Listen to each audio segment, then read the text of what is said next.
Kayaking. First, what is kayaking? Kayaking is a water sport that involves paddling using a double-bladed or in a small boat known as a kayak. These boats come in a variety of sizes and types, depending on their intended use. But most kayaks feature an enclosed deck that covers the legs. The boat sits low in the water and usually accommodate a single paddler. But tandem kayaks hold two people and some boats hold three people. Kayaking is a versatile sport that can be done in practically any body of water, and this is easily paired with other activities like camping or fishing. Different kayaks are designed to handle specific conditions. Some are made for taking on whitewater courses, while others are built for racing, and then there's everything in between. Rivers, lakes, oceans, and even surf zones are popular sports spots for kayaking, and due to the different types, everyone from beginners to experts can enjoy the sport. So, what is kayak? Ano nga ba ang kayak? Kayak is a deck paddle craft in which the paddler sits low in the boat and propels it with double-bladed paddle. So, ang kayaking daw is style siya ng boat na merong sarado sa harap. So how to use the kayak? To use a kayak, you'll need a paddle, buoyancy aid, and other safety gear. You should also dress appropriately for the conditions and be aware of any potential hazards. So sa first step daw bago sumakay sa kayak, ay kailangan mo ng paddle and buoyancy aid. So para saan ba ang paddle? Ang paddle lang naman ay ginagamit para makapagsagwan ka. Number 2, buoyancy aid. So ano nga ba yung buoyancy aid? Ang best example ng buoyancy aid is life vest. Need rin daw ng maayos na pananamit gaya ng t-shirt and pants para iwas sa mga disgrasya. So dumako naman tayo sa step on how to paddle a kayak.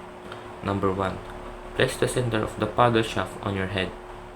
So sa number 1 daw ay ang gagawin mo is ilalagay mo yung paddle sa ulo mo. Number 2, adjust your grip so your elbows are at 90 degrees angle. Ito na yung nagsasagwan ka. Need mo hawakan ng mabuti yung paddle para hindi mo mabitawan at para makapagsangkuan ka ng maayos. Sa number 3, wind your torso and immerse the blade on one side of the boat. So sa number 3 naman daw ay ito rin yung paggamit mo isa lang ng isang sagwan. Example nito is kapag ililiko mo yung kayak. Number 4, power. Rotate your torso as the blade moves behind you. So dapat daw dito daw sa number 4 is dapat sumasabay yung katawan mo sa pagsagwan mo. So number 5, release. Slice the blade out of the water when your hand is behind your hip.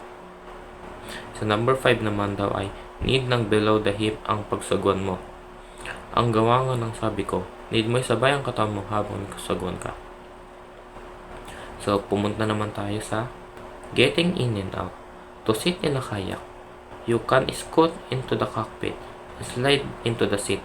To enter and exit the kayak, you can straddle the boat, lean over, and pull your legs in.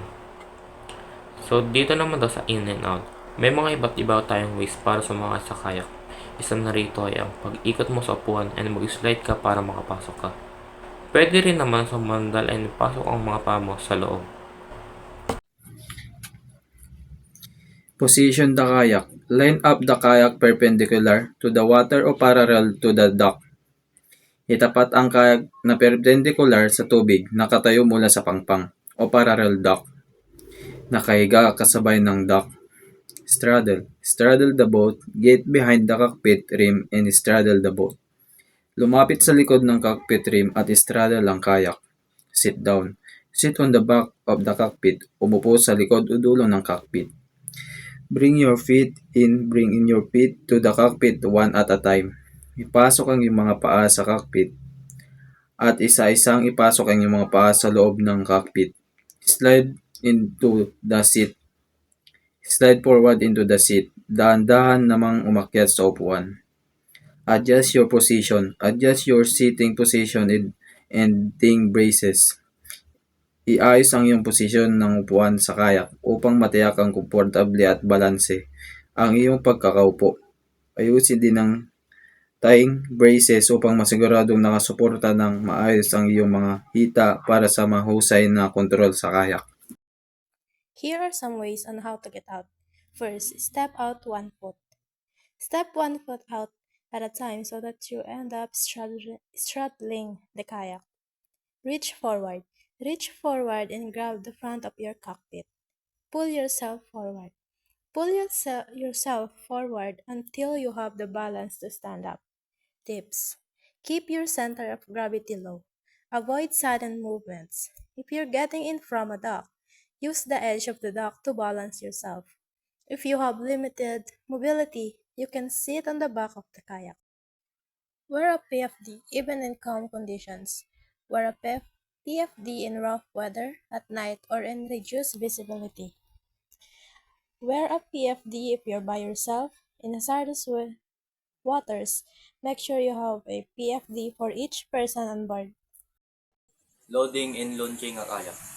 Loading and launching a kayak requires some technique to ensure safety and ease.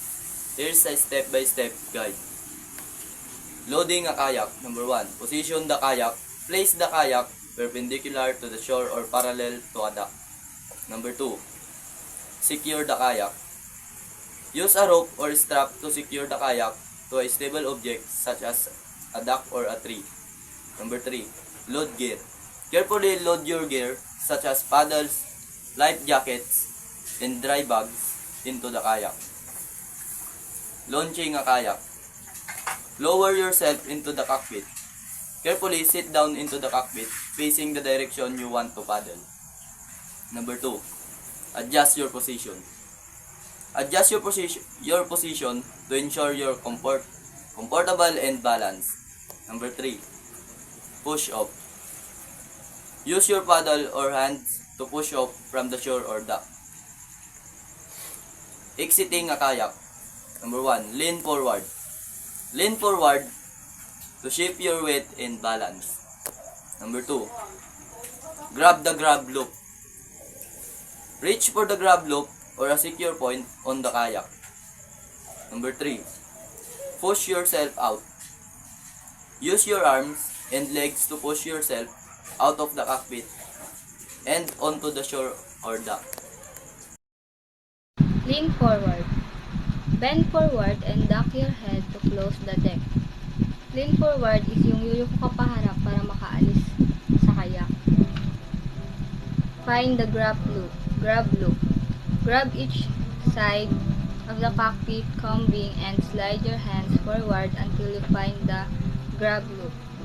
Yung find the grab loop is yung loop is tali na nasa unahan ng kayak. Release the skirt. Push the grab loop forward and pull it up and back to release the skirt. Hilain yung tali pataas para maalis yung skirt. Push the kayak away. Put your hands on the coaming behind your hips and push the kayak away from you. Yung nagsasagwan ka sa gilid ng bewang.